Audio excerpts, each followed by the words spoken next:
आप क्या समझते हैं कि कौन सा पॉइंट ऐसा था मैच का कि जब आपने ये समझा या आप उसको मेंशन करना चाहें, आपको जब लगा कि बस अब जो मैच है वो लायंस के हाथों से निकल जाएगा और ये मैच अब दूसरी जानिब स्टैलियंस के नाम रहेगा? देखें, इस मैच का अगर मोमेंटम देखें तो मैच जो है वो इवन था। ये एक टॉप टवी मैच था जो बिल्कुल लग रहा था कि एंड तक बिल्कुल डिसाइड नहीं हो पा रहा था। आखिरी जो 3 ओवर थे उनमें 30-32 रन चाहिए थे, को बहुत ज़्यादा नहीं चाहिए थे। लेकिन मैंने जिस तरह तस्करा किया कि जो सेकंड लास्ट ओवर किया मोहम्मद अली ने आके, उस वक्त 25 रन दरकार थे और 2 सेट बैट्समैन जो है वो क्रीज पर मौजूद थे, खुशदिल शाह और आमिर यामीन।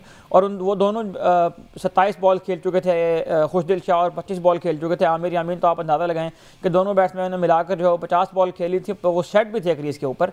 लेकिन उस वक्त जो 4 रन का एक ओवर करवाया मोहम्मद अली ने आके, और रावलपिंडी की जो पिच है इसके बारे में कहा जाता है कि इस मौसम में अगर आपके पास पेस है तो वो आपको सपोर्ट करेगी।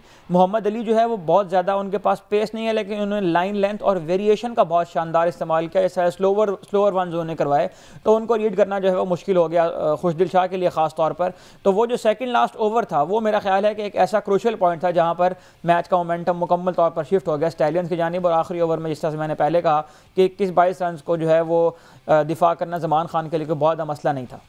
बिल्कुल ठीक है अहमद, 4 मैचेस खेले जा चुके हैं। अब तक की जो कारकर्दगी रही टीमों की, जो आज अब तक मैचेस प्ले हुए, मैचेस खेले गए, उनमें से कौन सी ऐसी टीम, कौन सा ऐसा प्लेयर के जिसको आप क्रेडिट देना चाहें या जिसकी इनिंग्स आपको बहुत पसंद आई हो? देखें, यकीनन यहाँ पर अब तक जो मैचेस हुए उसमें दूसरे मैच में जो हुसैन तलत ने एक सेंचुरी स्कोर की, 216 रन उनकी टीम ने बनाए। हुसैन तलत ने 101 रन की इनिंग्स खेली थी अब तक। मेरा ख्याल है कि वो इनिंग जो है वो स्टैंड आउट करती हुई हमें नज़र आ रही है। मैं अलबत्ता एक चीज़ के ऊपर बहुत ज़्यादा बात करना चाहूँगा, इसके ऊपर मैं बहुत ज़्यादा, यानी हमने इसके ऊपर पहले ही बहुत ज़्यादा बात इसलिए की थी कि ये एक विजिबल नज़र में आने वाली ख़राबी है जिसको अभी तक ठीक नहीं किया जा रहा है, और वो है टीम्स की फील्डिंग। देखें, फिटनेस का लेवल अगर अच्छा होगा तो फील्डिंग भी अच्छी होगी। लेकिन हमने इससे पहले जो वनडे एडिशन था चैंपियंस कप का, उसके अंदर भी हम मुस्तकिल ये बात करते रहे, और इस टूर्नामेंट में भी पहले मैच से ये सिलसिला जो है वो स्टार्ट हुआ। वो कैचेस जिनको आसान कैच कहा जाता है, जिनको रेगुलेशन कैच कहा जाता है, जिनके लिए आपको कोई रन नहीं करना पड़ता, आपको बहुत ज़्यादा डाइव नहीं करनी पड़ती, सीधा बॉल आपके पास आ रहा हो, वो वाले कैच भी जो है वो प्लेयर जो है वो गिराते हुए नजर आए। और ये वो खिलाड़ी हैं जिन्होंने फ्यूचर में जाकर पाकिस्तान को मुख्तलिफ लेवल्स के ऊपर रिप्रेजेंट करना है।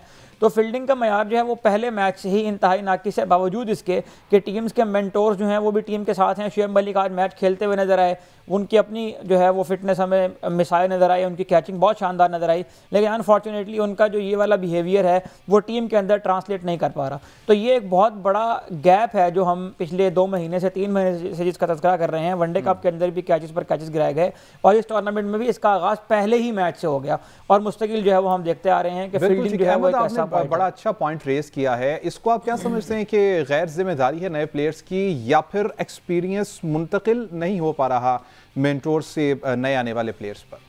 देखें, सबसे पहले तो ये जो मेंटोरशिप है ना, इसमें रोल्स को डिफाइन करने की ज़रूरत है। शुएब मलिक अगर खुद खेलेंगे भी और मेंटोरशिप भी करेंगे तो मेरा ख्याल है कि वो किस तरह से टाइम निकाल पाएंगे लड़कों की जो है वो जहन साजी करने में, उनको किस तरह से वो तैयार कर पाएंगे। और जिस दिन खुदा ना खास्ता उनकी अपनी परफॉर्मेंस डिस्टर्ब हो गई शुएब मलिक की, तो उस दिन वो किस तरह से टीम को फेस कर पाएंगे, यकीनन ये एक बहुत बड़ा सवाल निशान है। दूसरी बात ये है कि देखें, ये जो फील्डिंग होती है, ये जो फिटनेस होती है, ये आपकी लाइफ रूटीन्स का हिस्सा होती है। जब तक आप ग्रास रूट के ऊपर स्कूल लेवल से बच्चों को वो रूटीन फराम नहीं करेंगे जिसमें उनको डाइव करने की आदत नहीं पड़ेगी, जिसमें उनको उस किस्म की अपना जो बॉडी स्ट्रक्चर है वो डेवलप करने की आदत नहीं पड़ेगी जो चाहिए होता है इस किस्म के लेवल के ऊपर आके, तो ये बहुत मुश्किल होता है कि 19 साल के लड़के को, 20 साल के लड़के को, जब वो इस लेवल के ऊपर आके टीम्स को रिप्रेजेंट कर रहा हो डोमेस्टिक टूर्नामेंट्स के अंदर और इंटरनेशनल टूर्नामेंट्स के अंदर पाकिस्तान की टीम को रिप्रेजेंट कर रहे हो, तो वहाँ पर आकर ये खामियाँ ठीक करवाएं।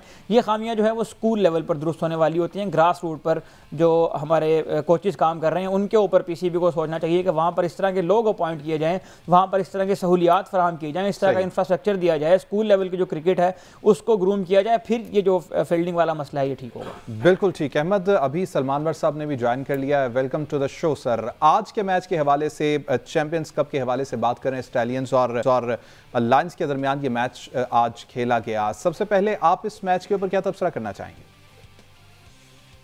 देखिए, अगेन एक्सपीरियंस जो है वो काउंट किया इन दी एंड। शुएब मलिक की आप बैटिंग देख लें, उनकी वो जो क्रूशल बॉलिंग है, ओपनिंग पार्टनरशिप टॉप ऑर्डर से पार्टनरशिप लगी थी इमाम की और हसन नवाज की, दोनों सेट हुए, एक ने 43 किए, एक ने 30 रन किए।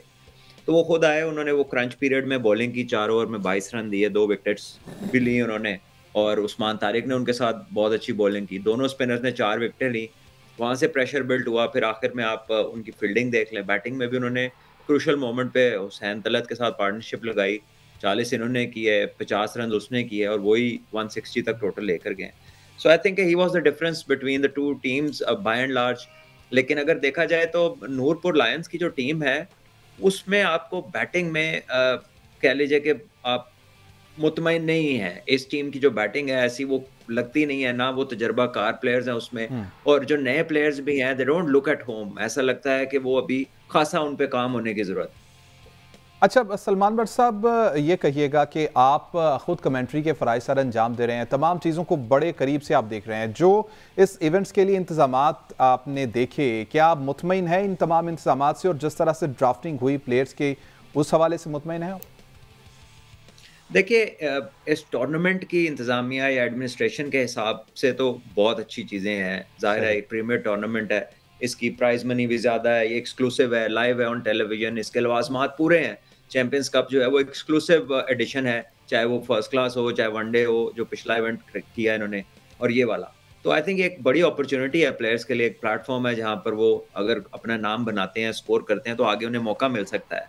लेकिन जो प्लेयर्स की सिलेक्शन के हवाले से आपने बात किया है, उसका ऑर्गेनाइजर से कोई लेना देना नहीं है। आई थिंक वो ये पहले से सिलेक्ट हुई हुई टीमें, इनसे तो करंट सिलेक्टर्स का भी लेना देना नहीं है। ये तो टीम्स बनी थी जब मेंटोर्स अनाउंस हुए थे और उन्होंने अपनी टीम्स सिलेक्ट की हुई हैं। लेकिन मेरा ख्याल है कि इन टीमों में बेहतर बैलेंस क्रिएट किया जा सकता है। उसकी वजह ये है कि ये कोई रीजन्स की टीमें नहीं है। It is suppose to be the exclusive tournament, जो कि कह लीजिए कि पाकिस्तान का हाई प्रोफाइल टूर्नामेंट है। इसमें आपके टॉप के प्लेयर्स नजर आने चाहिए और टॉप क्वालिटी और कंपेटिटिव क्रिकेट होनी चाहिए।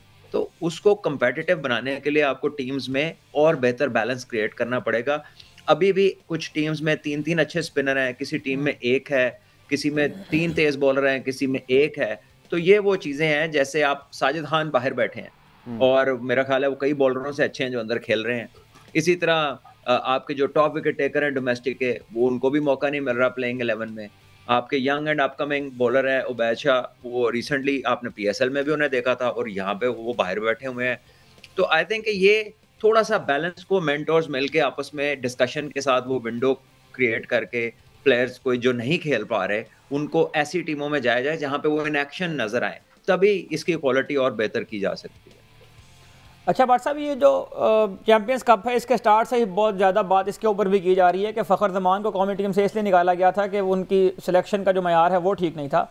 तो क्या फ़खर ज़मान को कि वो फिटनेस जो उनको कौमी टीम में नहीं ले गई, वो वाली फिटनेस चैंपियंस कप खेलने के लिए काफ़ी साबित हुई? और अगर काफ़ी साबित हुई तो फिर इनको क्या सिर्फ ये देखने के लिए खिलाया गया है कि ये मैच फिटनेस उन्हें अचीव कर ली है, बॉडी फ्लो में है या नहीं है?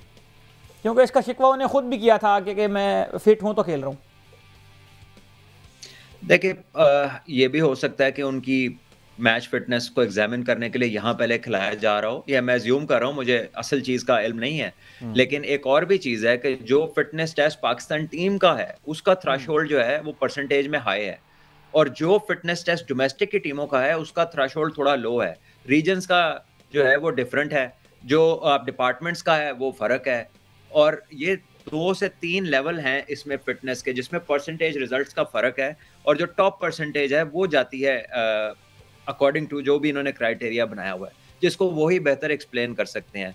बट फॉर जनरल पीपल, अगर वो ये क्रिकेट का मैच खेल रहे हैं तो लोग यही समझेंगे कि यार ये फिर उधर क्यों नहीं खेल रहे, कोई और मसला तो नहीं है। लेकिन ये परसेंटेज का फ़र्क है, और कई दफ़ा प्लेयर जब रिहैब से वापस आता है तो कुछ मैच उसे खिला के ये भी देखा जाता है कि ये वो थ्रेशोल्ड लेने के काबिल भी है कि नहीं जहाँ पर हमने इसको भेजना है। बिकॉज देखें, वो एक इम्पॉर्टेंट प्लेयर है, मैच विनर है, और मेरा ख्याल है कि पॉसिबल है कि ये उसको रिस्क ही ना करना चाह रहे हो मेन बड़े इवेंट से पहले, क्योंकि आगे चैंपियंस ट्रॉफी है। अच्छा भट्ट साहब, मैं अपनी लर्निंग के लिए आपसे एक बात, ये जो आकिफ जावेद हैं इनको भी ये कहा गया था कि इनके फिटनेस का मसला है, फ़खर के फिटनेस का मसला है। तो फ़खर ज़मान और आकिफ में फ़र्क ये है कि फ़खर ने बहुत सारी क्रिकेट खेल ली हुई है, अब 33-34 साल के वो हो गए हैं, इतनी क्रिकेट उन्होंने खेल भी ली है, बॉडी भी उनकी जो है वो यूज टू है। तो क्या कोई एज का डिफरेंस भी होता है कि इस उम्र में क्या मतलब इतनी क्रिकेट खेलने के बाद भी, तजर्बा लेने के बाद भी बॉडी को ज़रूरत होती है कि कोई उनको फिटनेस के बाद वापस आके रेस्ट करवाया जाए और फिर मैच खेल कर ये तय किया जाए कि ये टीम वापस आ सकते हैं कि नहीं? देखिए ये बड़ा केस डिपेंडेंट है, बॉडी टाइप्स डिफरेंट होते हैं और जो है प्लेयर्स की इंजरीज़ की नौयत फ़र्क होती है। अगर आप प्लेयर्स की एज की बात करते हैं तो आज का मैच शोएब मलिक खेल रहे थे, वो तो मेरा या ख़्याल है दोनों टीमों में सबसे ज़्यादा फिट तो वो लग रहे थे। जी तो प्लेयर्स की अपनी भी कुछ ज़िम्मेदारियाँ हैं कि अपने आप को कैसा मेंटेन करना है। अब मैं आपके सामने रख देता हूँ कि सीनियर डिस्ट्रिक्ट के ऊपर जो आपका बेंचमार्क है फिटनेस टेस्ट का, वो 45% फिटनेस से आप खेल सकते हैं। हम्म ग्रेड 2 में भी आप 45% से खेल सकते हैं, ठीक है? और अंडर 19 में आप 42% फिटनेस टेस्ट का बेंचमार्क है। और जो रीजन और डिपार्टमेंट है, वो ऑब्वियसली थोड़ा-सा नीचे है और जो चैंपियंस कप है, वहाँ पे 50 टू 60% के बीच में अगर आप फिटनेस टेस्ट को क्लियर करते हैं, तो आप क्वालीफाई करते हैं। और आई राइट गेस कि पाकिस्तान टीम के लिए जो है वो 80% का थ्रेशोल्ड चाहिए। सो ये वो फ़र्क हैं, जो ऑब्वियसली पब्लिक नहीं हुए हुए, लेकिन इंटरनली जब पीसीबी प्लेयर्स को टेस्ट कर रहा है और उनकी रिजल्ट्स के ऊपर वो फैसले कर रहा है कि कौन कहाँ जाएगा, तो ये वो परसेंटेजेस हैं जो इनका क्राइटेरिया जो तय हुआ है। बिल्कुल ठीक है। सलमान भट्ट साहब, अब मौजूदा सेटअप में फेवरेट टीम बता दीजिएगा, उस ब्रेक पर जाते हैं। देखिए, आपको इसमें अगर देखा जाए तो कंप्लीट टीम तो आपको आपको नज़र आती है मार्कोर्स की, ठीक है? क्योंकि उनके पास हर तरह से टीम उनकी बैलेंस्ड है। आपको बाकी टीमों में कहीं न कहीं थोड़ा बहुत झोल नज़र आता है, किसी में एक्सपीरियंस को लेके, किसी में स्पिन बॉलिंग को लेके, किसी में फास्ट बॉलिंग को लेके। लेकिन मार्कोर्स एक ऐसी टीम है कि वो ऐसा लगता है कि उनके पास हर तरह का प्लेयर मौजूद है। डिस्पाइट के प्लेयर्स सारी टीमों के कुछ प्लेयर्स ज़ाहिर है वो साउथ अफ्रीका के टूर पे हैं, कोई टेस्ट मैच में है, कोई वनडे में है, कोई टी20 में है, तो वो वाले प्लेयर्स इस टूर्नामेंट में हिस्सा नहीं ले रहे। लेकिन स्टिल आई बिलीव कि ये एक अपॉर्च्युनिटी है बहुत सारे यंगस्टर्स के लिए, एक प्लेटफॉर्म बड़ा है, अगर वो परफॉर्म करते हैं तो बहरहाल आगे जाने के चांसेस हैं। ठीक है।